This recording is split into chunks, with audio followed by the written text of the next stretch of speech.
Andrew, in your reporting of this book, which took 4 years, what most surprised you about Prince Andrew? Well, I think just the brazenness with which he leveraged his royal position to make money for himself personally, shoehorning people into official meetings who were working for him. The fact the Queen sort of allowed this, in fact colluded with it. And I think just the sort of extravagance of Sarah Ferguson's spending and his own sexual addiction, just the sheer numbers of people and his behavior. I'm Joanna Coles. This is the Daily Beast podcast, and today we're going to be digging into the relationship between Prince Andrew, Donald Trump and Jeffrey Epstein. Before we do, I just wanted to address several comments that you left on our YouTube channel just referring to my careless use of the term child prostitution. Of course, children can't be prostitutes. What I was trying to refer to was Jeffrey Epstein's plea deal in 2008, where he agreed to plead to one count of solicitation of prostitution with a minor under the age of 18. That's what I was actually trying to get at. Anyway, thank you for those who left me messages. So I'm very excited to be talking today to the author, Andrew Lownie, who is rocking Britain and the House of Windsor, the royal family, with his extraordinary new book entitled The Rise and Fall of the House of York, which is all about Prince Andrew and all about Sarah Ferguson, better known as Fergie, his ex-wife. So no more time to waste. Let's get into it. Andrew Lownie, very good to see you. I want to say that we were friends years ago before I left for America, and you have gone on to an incredible career as an author ever since. Your latest book, entitled On Prince Andrew, has caused a storm, I think it's fair to say, in the UK. Prince Harry, as I guess we call him now, vehemently denied, but I want to discuss the denial with you. One accusation in the book that he hit Prince Andrew on the nose after Prince Andrew insulted Meghan Markle.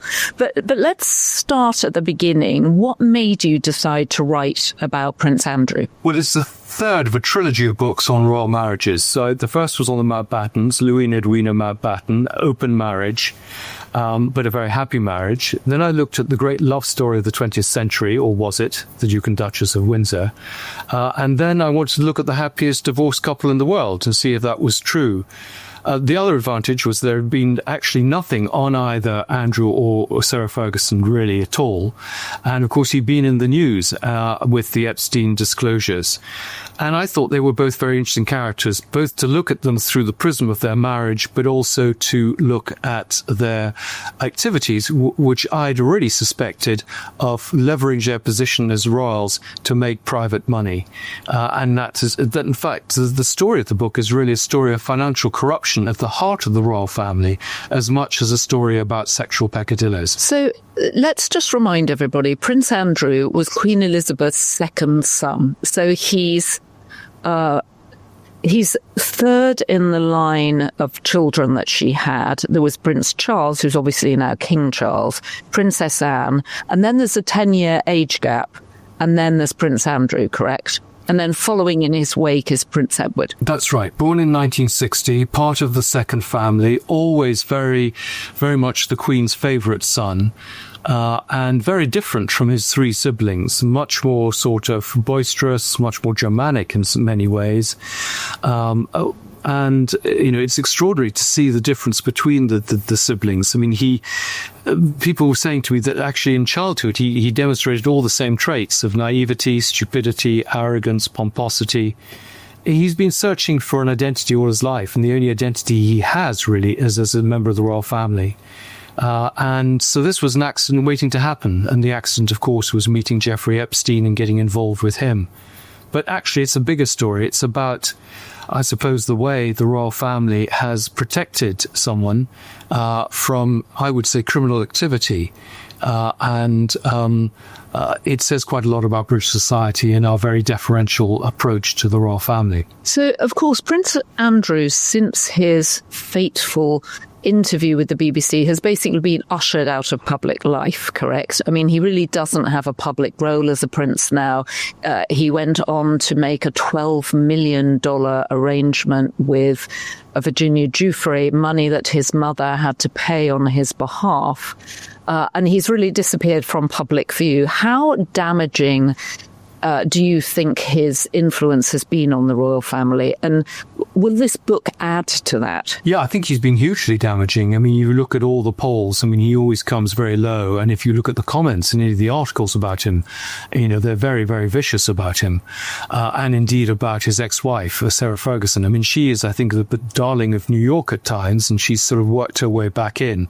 But I think he's never quite recovered from the famous Newsnight interview in November 2019, when he made all sorts of wild claims which were easily disproved. I'm hoping the dial shifts as a result of this book. I mean, other journalists have come forward and seem prepared to relate stories that they knew, which back up what I'm saying, which they hadn't talked about before. An interesting piece in the Telegraph yesterday, briefed, I think, by the palace, saying that they need to get their act together and they should be looking at even removing titles from Andrew, removing him from being Councillor of State, no longer being a member of the Knight of the Garter. A letters patent would actually remove his designation as a prince. And so this is quite serious stuff. And I think the feeling is they need to cut off the limb before he infects the whole of the institution. I hope, in some ways, this is only a side issue, that it's going to lead to greater accountability and transparency from the royal family, particularly on their finances. The book is filled with accounts of the palace lying to the media about events, trying to put pressure on them to shut down stories, leaking stories, negative stories about particular journalists, or indeed I discovered leaking stories against each other as members of the royals. And there needs to be just behave properly, and then you will earn our respect, and then we might be prepared to pay for you. So reading through the book, every now and then I would gasp at some of the bigger allegations, and I want to get into his relationship with Jeffrey Epstein and his relationship with Donald Trump. But before we do, why don't you outline for us the biggest sort of corruption at the heart of this? Well, I think the thing that most shocked me was that how brazen Andrew was. I mean, he was, as a special trade representative between 2001 and 2011, he was meant to be promoting British trade. He was a civil servant. He was paid by the taxpayer. And yet he was going off and doing business for himself. He was bringing his own mates like Jeffrey Epstein and a particular business advisor called David Rowlands, and actually getting ambassadors to shoehorn meetings into his schedule to meet these people to do private business. And various court cases and other legal depositions have revealed how he was taking commission on deals, for example, Greek water companies, which had nothing to do with his role as a trade ambassador. And he knew he was protected. When things were reported back to either the palace or to number 10 Downing Street, there was a sort of embarrassed silence, and people said, we just don't go there. And so he knew he could impunity. And the shocking thing was to discover that this was supported by other members of the royal family. The Queen not only turned a blind eye, she actually colluded with this, entertaining some of these people like the president of Azerbaijan, accepting gifts from them, and basically shutting down any stories that might reflect badly on her son. And that, I think, is extraordinary. Have you spoken to them since the book has come out? How have they approached you? And what have you heard from Prince Andrew? I mean, the levels of his greed and his ex-wife's avarice on this are really sort of breathtaking. And so too is what you sense, the lack of agency that his aides have around him to stop him from doing this. You sense that any time they lean, they're all talking among themselves saying this isn't acceptable, and yet they're unable to stop him. Yes, I mean, I think because the buck stopped with the Queen. I know that Christopher Geidt, who was the Queen's private secretary and was the man eventually responsible for making sure that Andrew stepped down in 2011, mainly because of the Epstein revelations, not so much because of his work as trade envoy. I mean, he just gave up. He said there's no point, he told one of my sources, reporting any of this stuff. So King Charles knew about it. King Charles tried to prevent him getting the job and tried to keep him in the Navy even longer because he knew it would be a bad recipe to have him swanning around the world, being able to do private business. But the thing continued. Even when he was kicked out in 2011, he was still doing trips on behalf of the government to places like China. And then he set up something called Pitch at the Palace, which was meant to be a sort of Dragon's Den operation to bring investors and entrepreneurs together, all done as a charity, done under the auspices of the royal palaces, with the Queen present and the Grenadier Guards introducing the event. And yet, at the same time, he set up something called Pitch at Palace Global, where he was insisting on a 2% cut of any investment that came in. And this is what was making him quite a lot of money. And this is what he was doing with Tenbo, the Chinese spy. The Pitch at the Palace was then developed in China with Tenbo being his front man. MPs were calling for the National Crime Agency to look into Andrew 20 years ago, and nothing was done. And it's time, actually, they did do something. So is there an argument that for members of the royal family, they are property rich in that they all get houses, but actually they don't really have an income to survive, and they're expected to swan around and talk to diplomats and have a very sort of high lifestyle, but actually they don't really have a way of funding it? And the Queen was notoriously stingy too. Yeah, well, I don't buy the argument. Trust funds, and they pass money down. Andrew probably inherited money from the Queen Mother. I mean, it's all passed generations before. So, he was able to afford a huge £14 million chalet in Switzerland. His wife has just bought two £4 million houses in Belgravia, giving her a rental of £250,000 a year. So I don't think they're short of cash. And there's a difference between members of the royal family who are not working roles, like, for example, Princess Margaret's son, Lord Snowdon, who has a genuine business. He's a chairman of Christie's. He's a woodwork maker, furniture maker, and runs a business, and that's perfectly fine.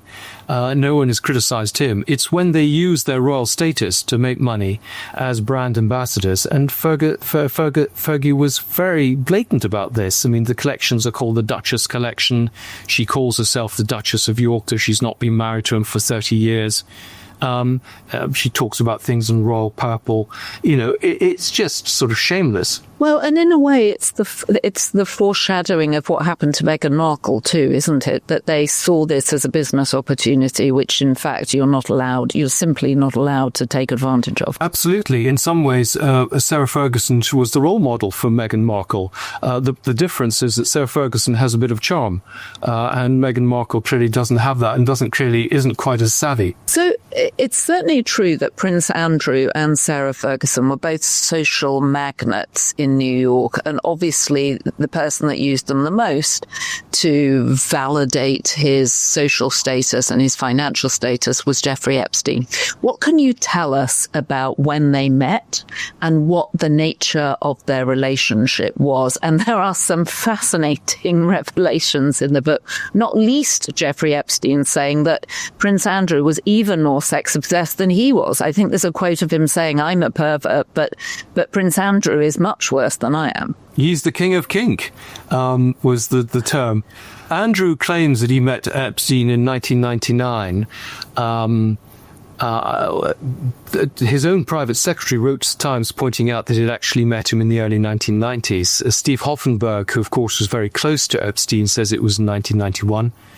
I think that what it discovered was not only... Can we just contextualize who Steve Hoffenberg was? Sure. Because he ran the Ponzi scheme that Jeffrey Epstein worked with, was a partner alongside. Steve Hoffenberg ends up going to jail. Jeffrey Epstein manages to get out of it and takes a lot of the money, which you say in the book he spent on himself. What I found was the relationship began earlier than they claim. It lasted much longer, and it was much deeper. I think the other thing that I found surprising was that there were more numbers for Sarah Ferguson in the Black Book than there were for actually Andrew. So, as we know, Jeffrey Epstein and Donald Trump were close friends for many years.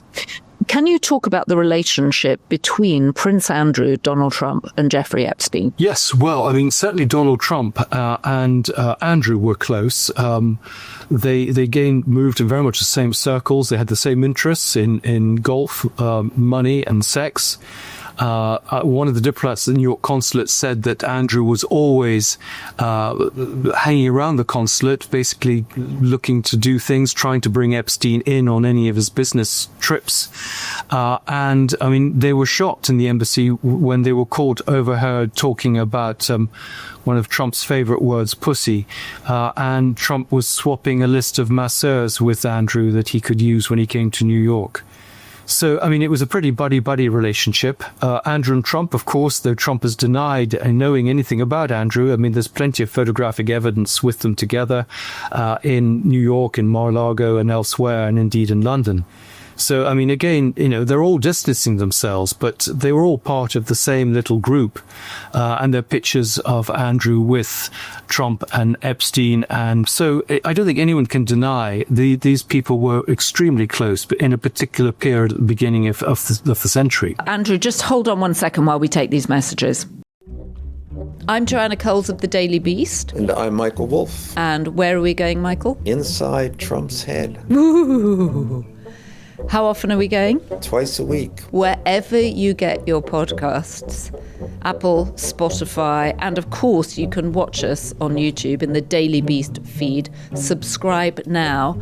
Michael, are we ever going to come out from Trump's head? I think we may not. I think the entire country may never come out of Donald Trump's head. So Andrew also had an on-off again relationship with Ghislaine Maxwell, didn't he? Who was also having an on-off again relationship with Jeffrey Epstein, who she would often refer to as her boyfriend. But talk a little bit about Ghislaine Maxwell's role in facilitating some of this and supplying Andrew with, let's say, never-ending entertainment. Well, I think Ghislaine is the person who drew Andrew clearly into the net. She could see the advantages for Epstein of having someone in his position and prestige. It would really help Epstein. She could see the vulnerabilities of Andrew and how his greed and his sex addiction.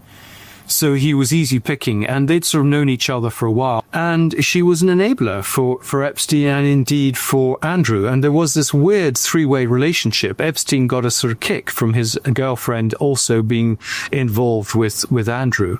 Andrew and Ghislaine were involved in business ventures together, particularly in Thailand and Malawi. So they were all very, very closely entwined. Sarah Ferguson was worried about the relationship. She tried to distance Ghislaine. She tried to get people like Lynn Forrester and Evelyn de Rothschild to actually lend him their flat in New York so that Andrew could stay there rather than with Epstein and get him away from the clutches of Epstein, though she herself, I would say, was very much within the clutches of Epstein on financial terms. So, it's a very odd story. And Ghislaine, I think, played Andrew in a big way. And he kind of fell for it and they had this on-off relationship. The people at the security post at Buckingham Palace said that, she was a frequent visitor, overnight visitor to Buckingham Palace. He refused to sign her in. They knew her well. Friends of Ghislaine have talked about the relationship, particularly at the beginning, if it was around 2000. But it was sort of an on-off thing. And that's one of the signs with Andrew.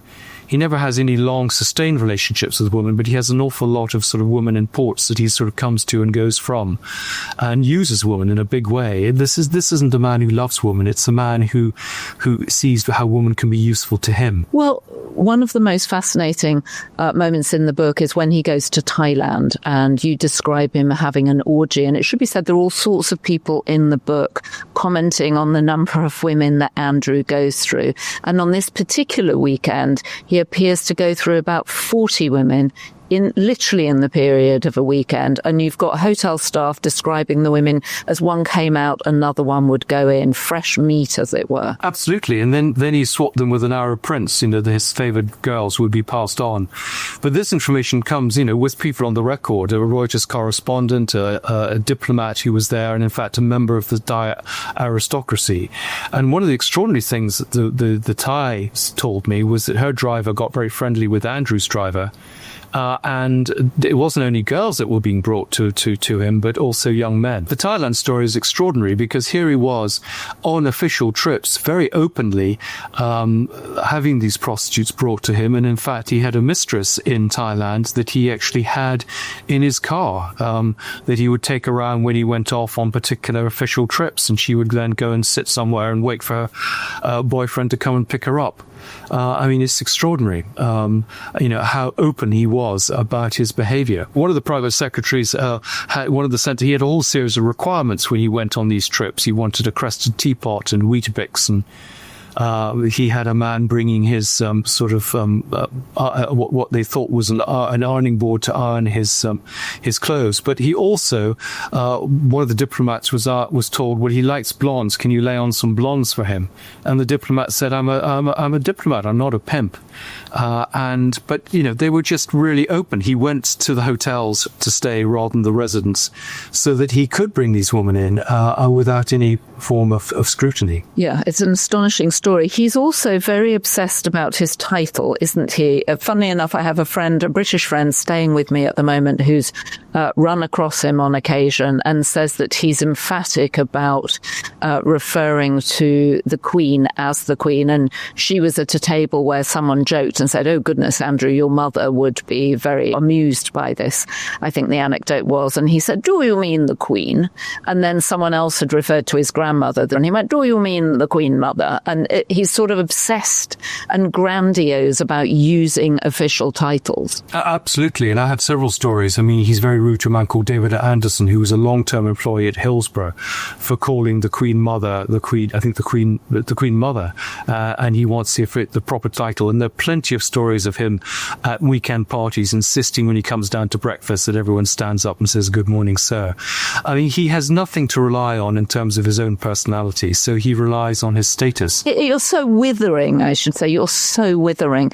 And he also seems to be on a very short fuse. I mean, we all saw the video of Prince Charles furious with the pen when it started leaking.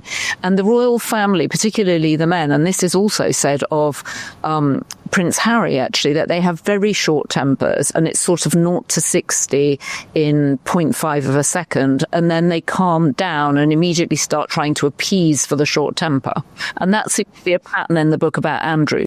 Yes, I mean, there are lots of stories of him losing his temper, and he kind of based himself on Prince Philip, who was quite accusatory in his approach to people. Rather than draw them out, he would sort of challenge them. And he has this very brusque and rather bluff sort of naval manner, and he barks orders, and there's not a great deal of emotional intelligence there dealing with people. I mean, I wonder if there's some sort of Tourette syndrome, because he does such bizarre things.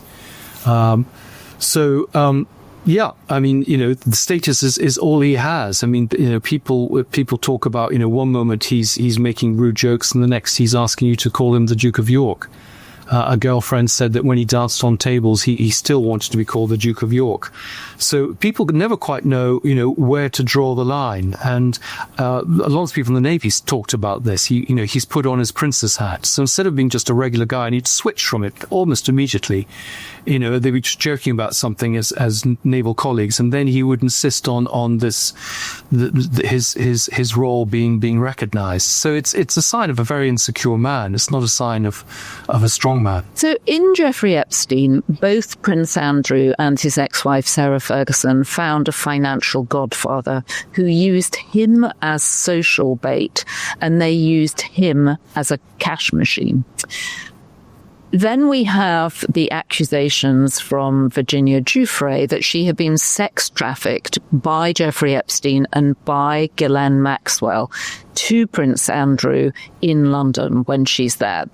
She has the story of going to Tramp, meeting him, dancing. Then they go back to Ghislaine Maxwell's apartment in Belgravia, where Virginia Giuffre has sex with Prince Andrew. And at that stage, she's at the age of 17, I believe.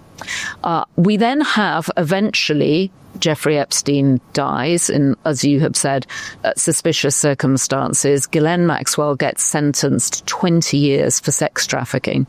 And her trial is extraordinary because it seems that she's every bit as guilty as Jeffrey Epstein of running a network of underage girls who are abused by both Ghislaine and Jeffrey Epstein.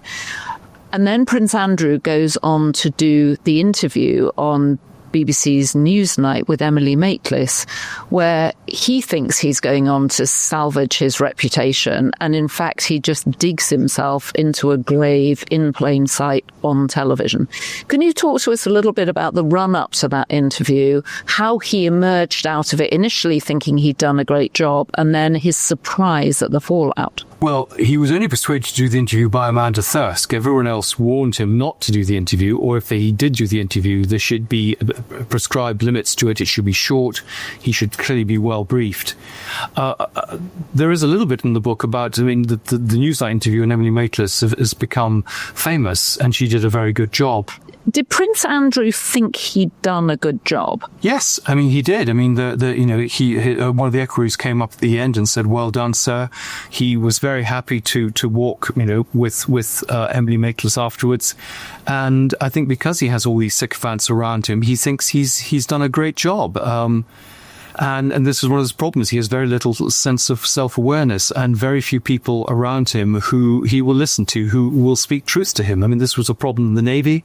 Anyone who basically tried to lick him into shape and tell him, what the reality was about his naval career, found their naval career was curtailed, and the people who sucked up to him found their careers flourished. So this is, the big problem. One of the protection officers told me that, I said, well, why didn't anyone report any of this behavior? And he said, well, we were given a choice. We could stay in this job, well paid with first class travel, or we were given the option of going back on the beat in Brixton. Which would you prefer? And so, he was just protected all the way through. There was no one who was, frankly, looking out for him. And it doesn't seem to be even his own family. Right. And I was going to say, just talk a little bit more about his relationship with the Queen. He was always rumoured to be the favourite son. Yes, he was the favourite son. He made her laugh. She'd always indulged him. And that relationship clearly, I think she felt protective of him. He was perhaps in some ways the most vulnerable. He was the one who wasn't sort of happily settled when the others were. And of course, there have been lots of rumours about Lord Porchester being his father. People have shown facial resemblances between him, particularly the current Lord Porchester, who's the same age as Andrew, and people whose opinion I respect hold that view. I'm not sure about it. I didn't mention it in the book, but I certainly have had stories. I've been researching Prince Philip now from people, one of the lovers of Prince Philip, who said that certainly the Queen was very close to Porchester. They used to visit Kentucky a lot, and it's very likely she thinks that they had some sort of affair. But I think it's very hard for us to believe that the Queen, who had this strong sense of public duty, would be so foolish as to do that. But who knows what goes on in a marriage? It does seem an incredibly risky thing to do. It does. So can you talk to us about the fallout of the Newsnight interview?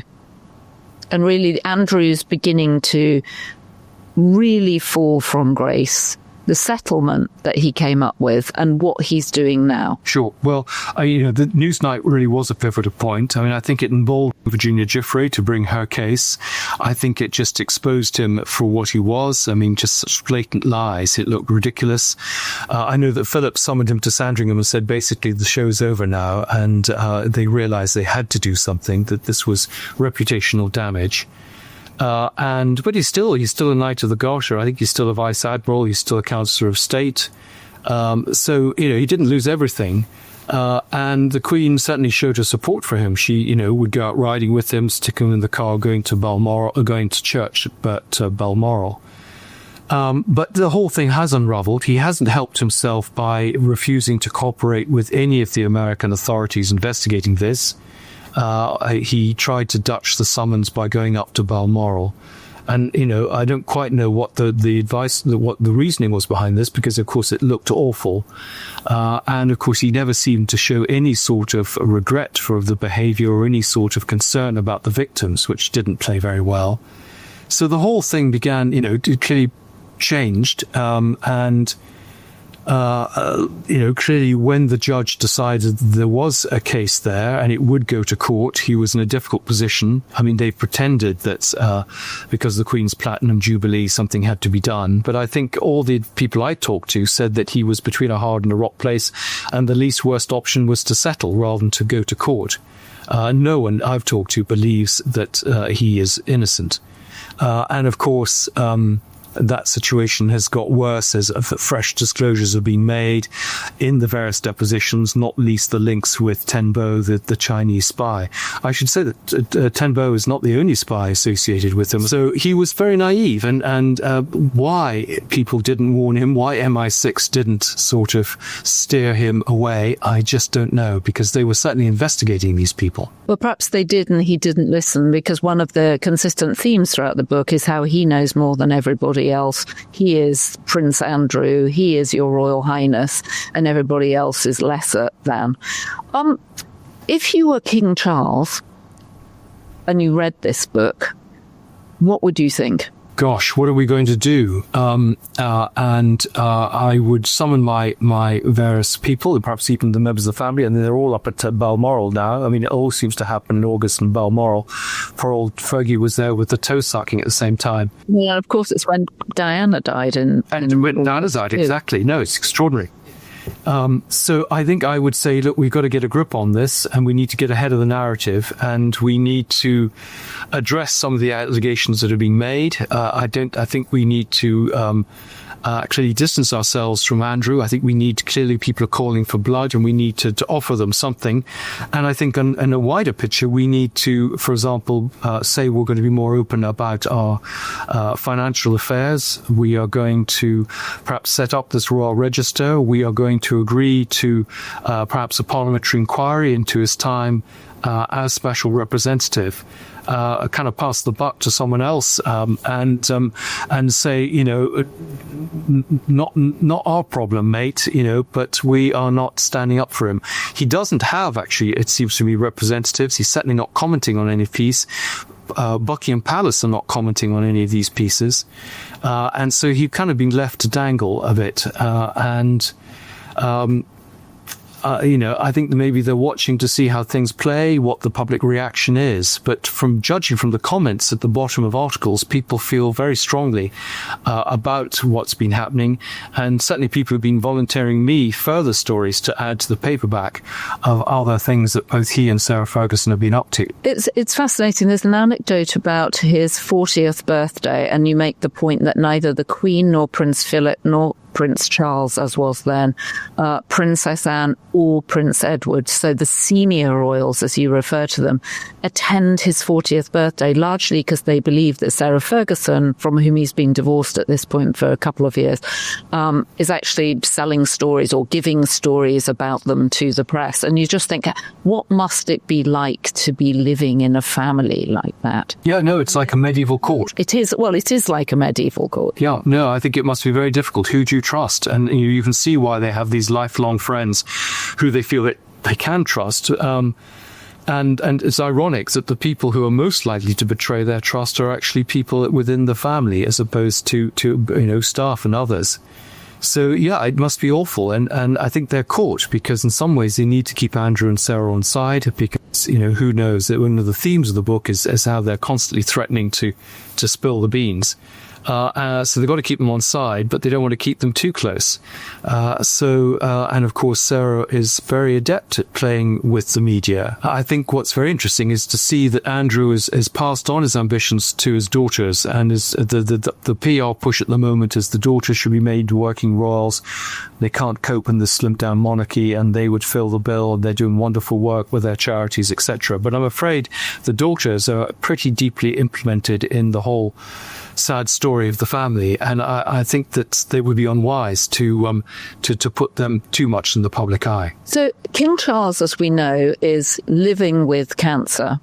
At some point, Prince William will ascend to the throne. What would your advice be to Prince William as he thinks about the future of the House of Windsor and how it maintains its relevance and, frankly, its survival? Yeah, well, I mean, I think he's thought about this a lot. I mean, I think, he wants clearly a slimmed down monarchy. He wants us back to the old tradition of looking up to them, behaving very well. It's clearly focused around the family. We have, they're very good, adept at promoting the family image and the fact that there is a line of succession there. And I would distance, all those people on the periphery, keep Anne and Edward, doing their good works, perhaps bring in the odd person to fill in. But I think the deputy lieutenants should be doing more of the work the royals are doing. There was an interesting report the other day showing that actually royals don't add much to the fundraising for charities. And certainly the research that I saw on both Andrew and Sarah Ferguson was that they actually had a negative effect. People were actually keen to distance themselves. English National Ballet couldn't wait to get rid of Andrew as his patron. I think they have to be more open, as I keep saying, about their finances, and be open to freedom of information requests and parliamentary scrutiny, all these things that they shy away from. And I think they need to have a more honest relationship with the press, and not play off favourites in the royal rota. They need to sort of just be open and straight with everyone, and then they will earn respect. And then I think they can survive. But I do think, I agree with you, I think the future is the real problem. And I say that as a monarchist, and I want them to survive. And you might say I'm not doing my bit to help them, but I think we need this stuff to come out because it needs to be addressed. Well, it's hard to think of a more establishment author than yourself in many ways, Andrew, which is why the book is so interesting. So I just want to clarify one thing. You've heard nothing from Prince Andrew or Buckingham Palace since the publication of your book? No, and nor have my publishers, at least when I spoke to them this afternoon. So I know, talking to one of the girlfriends, that she has been trying to get him to fight back, but he refuses. He kind of just takes the punches. I'm sure I will be getting a letter from Sarah Ferguson. But of course, the book hasn't gone out yet. So we're all talking about it and the press have seen it, but you can't buy a copy yet. So I suspect once they've gone through it and once they monitor my social media and interviews, I'm sure there'll be a long letter coming. So just for people watching the podcast or listening to the podcast, when does the book actually appear? It appears on Thursday the 14th. On Thursday, yep. Right. And is that dual publication in the UK and the US? Yes, well, in the English language at the same time, absolutely. Australia, Canada, the lot. And finally, just tell people how difficult it was. What were some of the obstacles you came across in trying to write a book? It's always difficult writing a book about the royals, but I think you came across more obstacles than most. Well, it's always difficult to get people to talk about the royals, particularly on the record. So that was one challenge, getting people to, even ambassadors feel that they're Her Majesty's ambassador. They have to be loyal to her. I did seek cooperation from them, from the couple, to see if they wanted to help shape the narrative by talking to getting their friends to talk to me. They did think about this, or Sarah did, and then decided not to. But I then found that when I was interviewing some people, literally halfway through the interview, they would get a text saying, basically don't talk to him. We had intimidating letters sent before the book was published. We had threats that they were monitoring my social media and watch it. The Foreign Office forbade ambassadors to talk to me. I had 4 years of putting in FOI requests to the Foreign Office and Department of Business, and basically all of them being batted back. There have been clearly attempts to sort of undermine the credibility of the book and my authority as a writer, even in the last week. So it's gloves off. I need Harry on my side, really, here. And I think this is, they say never complain, never explain, but of course there's a very sophisticated relationship between some of the tame press fed their pieces and the palace, and that's clearly going to come into play. Andrew, in your reporting of this book, which took 4 years, what most surprised you about Prince Andrew? Well, I think just the brazenness with which he leveraged his royal position to make money for himself personally, shoehorning people into official meetings who were working for him. The fact the Queen sort of allowed this, in fact, colluded with it. And I think just the sort of extravagance of Sarah Ferguson's spending and his own sexual addiction, just the sheer numbers of people and his behavior. Well, the book is unputdownable, and I think a devastating portrait of a modern prince who perhaps felt he didn't have a role, tried to carve out a role, and instead got used by other people to his detriment. How do you think it ends for Andrew? Well, it's a good question. I mean, I think he's going to just quietly drift from view. He will be there going to family events, I think, away from the camera. He's now a retired man. He can live the life of a retired man. He goes shooting. He plays golf. He sits and watches videos, and I think he's going to have a pretty quiet life, in effect, under house arrest. I can't see it changing, but he may. He's such a character who can't really sort of see what's really happening to him. He may well just continue his business activities and think he can get away with it, and the whole thing will go quiet for a while, and he'll be fine to carry on as he was. I think the interesting question is how it will affect Sarah Ferguson, who has another volume of memoir coming out this year, which will no doubt talk about her cancer and her charity work, and how far attitudes towards her have changed as a result of the book. I mean, I think that's the interesting question. Andrew, thank you very much. Good luck with the book. And it's hard not to read it and just think, what a waste of privilege. And what a waste of 2 lives. Yeah, what a man who had everything at his fingertips without the awful dread of ascending to the throne. So the incredible advantages of being a royal without the actual ultimate responsibility of being the monarch. And yet he's been unable to use his life usefully. Exactly. I mean, in some ways, I think being a spare is great. They complain about it, but it is a tragic story. A man brought down by hubris. Andrew, thank you very much. Good luck with the book.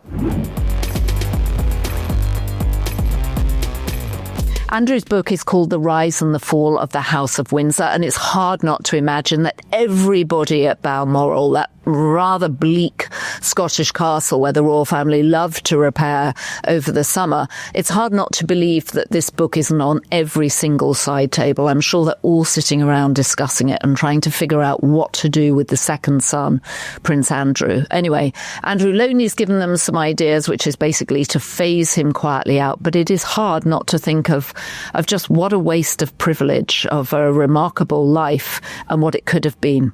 Anyway, if you have been, thank you for joining us today. Please feel free to share this episode, subscribe to the podcast, and subscribe to the Daily Beast. We keep you up to date with everything that's going on, and we are independent media, so we love your support. And don't forget, as our First Lady would encourage us to do, be beast, and join me in thanking our producers, Devon Rogerino, Anna von Urson, and our editor, Jessie Millwood.